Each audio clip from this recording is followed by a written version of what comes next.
PSOL costura alianças para a formação de uma frente de esquerda que deve disputar a prefeitura da capital. O partido organizou uma consulta pública e definiu como pré-candidata a professora Maria da Consolação Rocha, a Consola, que está conosco hoje. Bem-vinda, Consola. Obrigada. Consola, como é que foi feita essa consulta? Vamos começar pela consulta, né, que ela antecede esse momento que vocês estão trabalhando aí a aliança. Como é que foi feita essa consulta para chegar no seu nome? Tinham outros nomes? Sim, nós fizemos um processo, o pessoal fez uma opção de, havia um debate interno, de fazer uma consulta à cidade. Então nós realizamos 3 encontros, 2 em praças públicas e um em local fechado, e apresentando as nossas pré-candidaturas. Nós tínhamos 5 pré-candidaturas. A companheira Sara Azevedo, Rana, a companheira Marimar, o companheiro José Luiz Quadros e eu. Então, era uma espécie de sabatina. Né? As pré-candidaturas apresentavam as suas propostas para a cidade, a sua discussão, a sua perspectiva. As pessoas participavam, argumentavam. Que tipo de público foi lá e como é que elas responderam, né? Foi um público, esse convite do pessoal?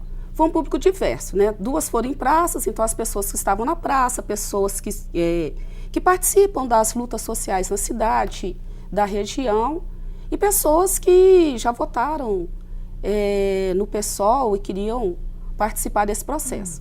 Então, as pessoas tinham a opção de apresentar também propostas, né? Ouviam, assim, nós queremos para a cidade e consideramos tal questão importante para a cidade. O que apareceu de mais relevante, assim? Apareceram a questão da mobilidade, a questão da luta urbana, né? Então, questões da comunicação na cidade, política para a cultura na cidade. Nós estamos sistematizando essas propostas e também as pessoas tinham a opção de, se elas desejassem, opinar sobre as pré-candidaturas. Qual seria, como elas estavam pensando que o pessoal deveria apresentar, os nomes que o pessoal deveria apresentar para a cidade nesse momento eleitoral. Posterior a isso, nós fizemos a nossa plenária de militantes. Logo após a consulta, a plenária de militantes.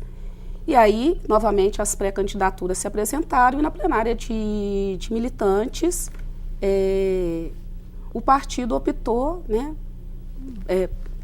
pela maioria dos votos, que eu representasse nesse momento o partido para nós entrarmos em negociações com a frente de esquerda que nós estamos construindo na cidade. Eu sei que vocês estão envolvidos, né? O partido está no momento de pré-candidatura, trabalhando alianças, como eu mencionei no início, mas o que a gente vê também é que, pesquisas estão indicando isso, o eleitor muito distante, muito desinteressado ainda do processo eleitoral. Você vê alguma justificativa no fato da gente estar vivendo uma crise política importante no país? Nós estamos vivendo uma crise política no país e crises políticas no mundo, né? E uma grave crise econômica, social, mundial. Porque nós passamos no momento de uma crise do capitalismo mundial, que começa em 2008, e essa crise leva com que o grande capital ele faça uma opção pelo processo de privatização das cidades, privatização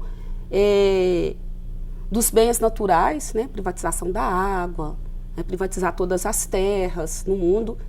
E essa é uma opção que acontece no conjunto do planeta e que tem as particularidades dentro do Brasil. Então, mesmo no início do governo Dilma, algumas medidas, né, as opções econômicas levavam um pouco neste sentido, e se nós observarmos em nossa cidade, o processo de privatização encaminhado pelo atual prefeito, Márcio Lacerda, ele é absurdo, né?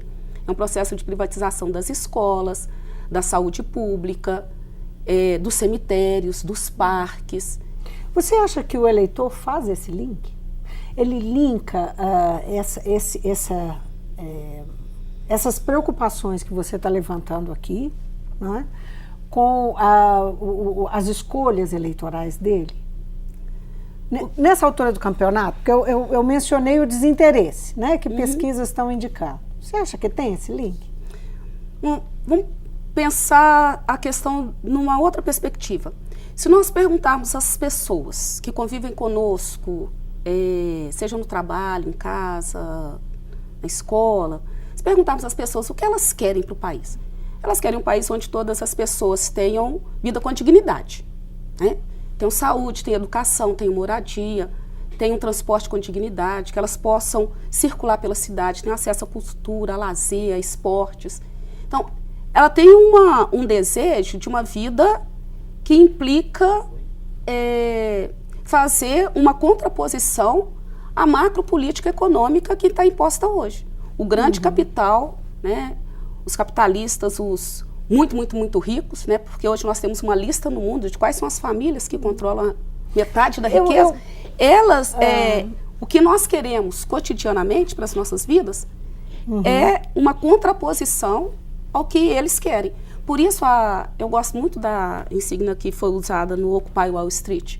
Nós, os 99%, estamos todos os dias lutando contra 1% que quer controlar a riqueza do mundo. Nós queremos um mundo que distribua a riqueza. Eu faço essa pergunta porque o que aparentemente, né, aparece muito, que parece que está muito presente no imaginário popular, é essa questão da descrença com a política, com os partidos, com as práticas políticas, a relação disso com corrupção, que isso está o tempo todo pululando no noticiário, não é? E ocupando e provocou, levou as pessoas para a rua, né? E provocou muito debate, muita manifestação. Por isso é que eu fico imaginando se esse elenco de coisas que você disse se relaciona com isso, ou se não, se as pessoas não conseguem ver. Eu avalio que elas conseguem ver, mas elas vêm numa outra perspectiva. Se por um lado tem um desencanto com a política partidária institucionalizada, né, com que hoje representa o legislativo, o poder legislativo, com que hoje representa o poder judiciário, com que hoje representa o poder executivo, por outro lado, há uma vivência profunda e muito viva da ação política hoje no país. Então, as mulheres, quando elas vão para a rua fora Cunha, né, pelo direito ao meu corpo, contra a cultura do estupro, né, contra a violência que nós vivemos no cotidiano de nossas vidas, quando a comunidade LGBT vai para a rua dizer que tem o direito de amar quem quiser, quando a juventude negra vai para a rua denunciando o racismo, dizendo que quer viver com plenitude neste país, contra o genocídio da juventude negra, quando nós temos estudantes secundaristas ocupando as escolas, né, no Rio de Janeiro, São Paulo, Ceará, Rio Grande do Sul, dizendo que quer uma educação de qualidade e reconstruindo, ressignificando esse espaço da escola, quando nós temos a população mais carente, né, mais vulnerável, ocupando espaços urbanos pelo direito à moradia, quando nós temos a população no campo ocupando pelo direito também à moradia, direito de viver com dignidade. Uma nova emergência. A população indígena. Então, nós temos pessoas realizando concretamente a política, que é a política que deveria ser. A política é uma construção humana de coletivamente resolver os problemas comuns. Então, isso está sendo recuperado. E essa frente que o pessoal está buscando, né? Parece que encabeçando, são quais partidos? E eu queria que você falasse um pouquinho, explicasse como é que vocês estão buscando se organizar e como que vocês pretendem responder a essa emergência aí política. Então, nós estamos conversando, já vai para quase 4 meses que nós estamos conversando, da importância de unir os movimentos sociais, unir as pessoas que lutam, né, por direitos e por vida com dignidade. Então, nós temos tanto os partidos chamados legalizados, né, como o PCB conosco, o PSOL, quanto às organizações políticas, né? O PCR, as Brigadas Populares e outros movimentos sociais estão conversando conosco e também o PSTU. Então, nós estamos conversando. O PSTU, em 2012, houve uma tentativa, essa frente foi formada, houve uma tentativa de atrair o PSTU e não deu certo. Nós não conseguimos lá, mas nós estamos fazendo um grande esforço, porque nós acreditamos que é muito importante, neste momento, apesar das diferenças que possamos ter de avaliação da conjuntura, das diferenças de cultura que nós temos, que nós possamos estar juntos e juntas numa grande frente das pessoas que lutam na cidade. Porque quem faz a resistência contra o processo de privatização que o Lacerda tem feito são as pessoas desses movimentos sociais. Essa é a maior crítica em relação ao Lacerda? Desse processo de privatização absurda. O Márcio Lacerda é um prefeito peculiar. Ele é o único prefeito que entra na justiça contra a população. Quem entrou na justiça contra a redução, o movimento conseguiu a redução da passagem de ônibus. Quem questionou foi o prefeito. É uma coisa assim, o prefeito age contra a cidade. Parece que ele não gosta da cidade. Ele não quer ele vê a cidade como uma empresa e não como um lugar que as pessoas podem viver, melhor, com dignidade. O PSOL é um partido que hoje não tem representação. Em Minas, ele não tem representação aqui na Assembleia, ele não tem representação na Câmara, e mesmo no Congresso a representação é pequena. Não é? Ao mesmo tempo, ele apresenta propostas que são do interesse da sociedade, como o IPTU progressivo, enfim, ele está indo ao encontro de demandas que a sociedade tem. Agora, por que você acha que, apesar de o partido estar trabalhando em consonância com a maior parte da sociedade, das demandas da sociedade, e isso não é só o PSOL, mas são os partidos de esquerda, por que esses partidos não conseguem crescer, chegar a ter mais representação no parlamento, sensibilizar mais a sociedade? O que acontece, na sua opinião? O formato político representativo no Brasil ele é excludente. Nós participamos do PSOL, junto com a OAB e a CNBB, da proposta da reforma política democrática. Infelizmente, nós não conseguimos 1 milhão de assinatura de iniciativa popular. E passou essa reforma, a contra-reforma, que o Cunha encaminhou na Câmara Federal. Se nós temos um sistema político onde o poder econômico fala mais alto, estão aí todas as denúncias provando esse controle das grandes empresas, do poder econômico, da grande mídia sobre o Estado. Então, se ele é o que manda, os nossos partidos, nós não aceitamos dinheiro, financiamento de empresas. Porque as empresas... Isso vai trazer um diferencial, essa eleição. Essa eleição porque vocês não aceitavam financiamento empresarial. O financiamento empresarial está proibido por decisão do Supremo Tribunal Federal, apesar de ter passado na Câmara. Com essas inovações aí, o financiamento chegou a ser aprovado, mas foi barrado pelo Supremo. Isso vai favorecer vocês? Você acredita que vai trazer, digamos que um pouco mais de equilíbrio no jogo? Bom, isso altera... Que é o que você está dizendo, que a falta de dinheiro ou ter poucos recursos dificulta chegar também ao eleitor. Mas não é só a questão do dinheiro, é o controle que as empresas fazem, mas tem um outro aspecto. Se você tem uma disputa eleitoral na qual todas as candidaturas não têm o mesmo tempo de televisão, que todas as candidaturas não estejam participando dos debates políticos, você já exclui. E quando a imprensa, a grande mídia, vai apresentar os nomes, ela apresenta como se as outras candidaturas não existissem. Tem fulano, fulano e fulano. Tem 20 candidaturas, mas aparece 1 ou 2. Na hora do debate, 1 ou 2. Então, você precisa também democratizar. Então, é a questão do financiamento, tem que ser financiamento público, porque hoje as empresas investem e é com dinheiro público. Mas a regra é a elas... proporcionalidade, né, do tamanho da agremiação. Pois é, né? mas a agremiação está hoje com esse tamanho por causa das regras anteriores. Então, para democratizar, nós discutimos lá nessa proposta da reforma política de ser lista. Então, a população, né, o eleitor e a eleitora, escolher em 2 momentos. Tem a lista partidária, você vota em uma ideia, numa concepção do que você defende.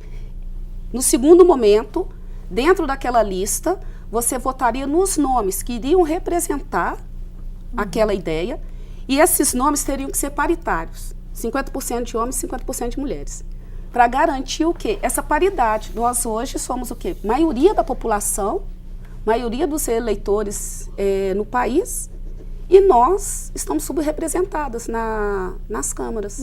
Você acha que essa questão do financiamento empresarial está proibido, vai facilitar para vocês? Vai contribuir para que o debate seja feito em outro patamar. Isso vai contribuir. Mas nós queremos que nessas eleições as pessoas que defendem, isso é importante, as pessoas que defendem as propostas, né, as pessoas que concordam conosco, com as questões que nós vamos apresentar na frente de esquerda, que as pessoas elas também tenham essa consciência. Olha, eu quero que as pessoas que tenham esse pensamento estejam me representando. Como que eu vou fazer? Olha, eu tenho que participar, eu tenho que discutir e eu também tenho que contribuir financeiramente. Porque... Vai ter que pôr a mão no bolso. Não, mas você pode contribuir com 10, 20, 30 reais. Sim. Você pode contribuir com o seu tempo. Mas é um outro tipo de relação. Uma relação que é muito mais custosa, não no sentido literal, né? Porque 10 reais, 5 reais e tal, sim, enfim. Mas o custo é o custo da participação. Sim, né? É do envolvimento. E de poder cobrar, né? Porque hoje o que faz? As pessoas votam e não cobram. Então votar, cobrar, acompanhar. Mas será que nós vamos chegar a isso no momento em que as pessoas estão tão descrentes do sistema partidário, das regras, eu acredito que da estrutura sim. de partidos? Eu sou uma mulher de esperança. Né? Então, assim, eu acredito que sim, que as pessoas vão participar e elas têm cobrado, né? Nós temos movimentos que acompanham a Câmara Municipal. Elas estão de olho lá, sabem todos os projetos que estão acontecendo. Tem audiência pública, lota a Câmara. Cada comunidade, cada pessoa que está se tem uma audiência pública sobre um aspecto que envolve, vai lá o pessoal da luta ecológica na cidade, vai lá o pessoal do Tarifa Zero, do Movimento Passe Livre. As pessoas estão ocupando, né? O debate Escola Sem Partido, não estão indo só os trabalhadores e trabalhadoras em educação. A comunidade LGBT, as mulheres, os movimentos feministas estão ocupando a Câmara.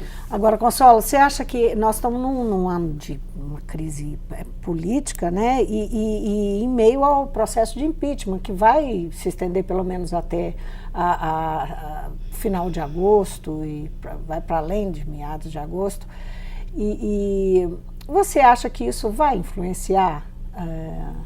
Nós temos algumas mudanças esse ano. Além disso, nós temos também uma campanha menor, né? Campanha menor. Você acha que o que está acontecendo nacionalmente vai influir na decisão do eleitor? Porque normalmente a disputa eleitoral no município ela é um pouco dissociada da política, mas como a crise política e todo o processo de impeachment que está acontecendo está mexendo tanto, não é, com as pessoas, a pergunta é essa: será que isso vai interferir? Certamente, porque nós precisamos... tem as questões específicas da cidade, mas elas têm a ver com o que nós queremos para o país. O que nós queremos para o Brasil passa pelo que nós queremos pela cidade. E aí, nós queremos um país sem golpe. Né? Então, nós temos que lutar. Todo esse campo de esquerda é fora Temer. Né? Nós não aceitamos um governo golpista que usa de subterfúgios para fazer todo um processo de retrocesso. Nós temos críticas profundas ao governo Dilma.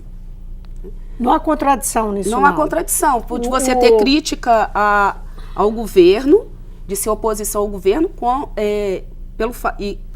junto com o fato de você ser contra o que foi esse processo de impeachment, contra esse processo que cada dia tem comprovado que é um golpe para garantir que o grande capital consolide o seu processo, né, o seu projeto de privatização e de retirada de direitos.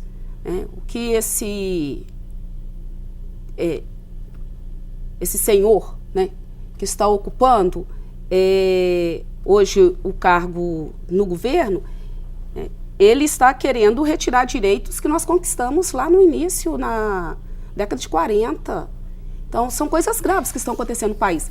E isso repercute na cidade, porque se você tem uma crise econômica grave, uma crise de retiradas, né, um processo de retirada de direitos, como que dentro da cidade você vai fazer resistência? Então, esse setor conservador, reacionário, ele está vindo com tudo para cima das ocupações urbanas, né, para cima das mulheres, para cima da população LGBT, da juventude. E essa resistência, ela começa na cidade. Onde que nós começamos a resistir contra esses processos? Dentro da cidade. Então, o que nós queremos para a cidade, ela repercute do que nós queremos para o país. Então, eu avalio que... Agora é um momento de polarização, né? Porque do mesmo jeito que há esse movimento, esses movimentos que você está citando, há também um crescimento da direita, né? Você acha que isso se expressa nessa Há um crescimento de um pensamento conservador, mas que ele hoje já não tem a mesma repercussão. Muitas pessoas foram para as ruas contra a corrupção. E essas pessoas observaram que, em alguma medida, os que chamaram contra a corrupção, de fato, não estavam lutando contra a corrupção. Né? Eles estavam lutando para se manterem, para ocuparem um lugar, para consolidarem os seus processos específicos de corrupção. E essas pessoas, hoje talvez elas possam estar um pouco constrangidas, né?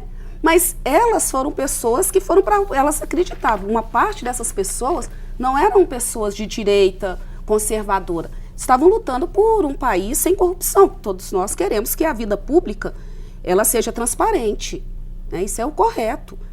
Então, é como que nós também chamamos essas pessoas. Olha, vocês precisam estar aqui na luta de resistência. Vocês não combinam com essas outras pessoas que são homofóbicas, né? Que são transfóbicas. Vocês não combinam com essas pessoas que fazem discursos machistas. Vocês não combinam com essas pessoas que são racistas. Vocês não compactuam com essas questões. Então, vocês precisam voltar com a mesma energia a ocupar as ruas fora Temer e por um país com justiça para todo mundo. Consola, a decisão da frente sai agora dia 1º, não é isso? A nossa ideia é dia 1º. E aí vai anunciar o seu nome, o que deve... nós estamos conversando, nós do PSOL estamos conversando com a frente de esquerda e tem uma sensibilidade na frente de esquerda de que seria importante o PSOL está encabeçando. Então, nós esperamos, né? E queremos aí apresentar a pré-candidatura para começarmos também a conversar nos bairros, nas vilas, em todos os bairros da cidade, com todas as associações, com todas as organizações políticas que estão aí na luta cotidiana por uma cidade que queremos, né? Uma BH com vida de dignidade para todo mundo. Consola, muitíssimo obrigada por vir ao Mundo Político. Eu que agradeço. Eu conversei com a professora da Rede Municipal de BH, Maria da Consolação Rocha. Ela é pré-candidata do PSOL à Prefeitura da capital. Neste momento, o PSOL também está tentando organizar uma frente que vai possivelmente levar o nome dela para a disputa pela Prefeitura. Nós falamos disso e desse contexto em que as eleições municipais ocorrem esse ano. O Mundo Político fica por aqui. Obrigada por nos acompanhar e até o próximo programa.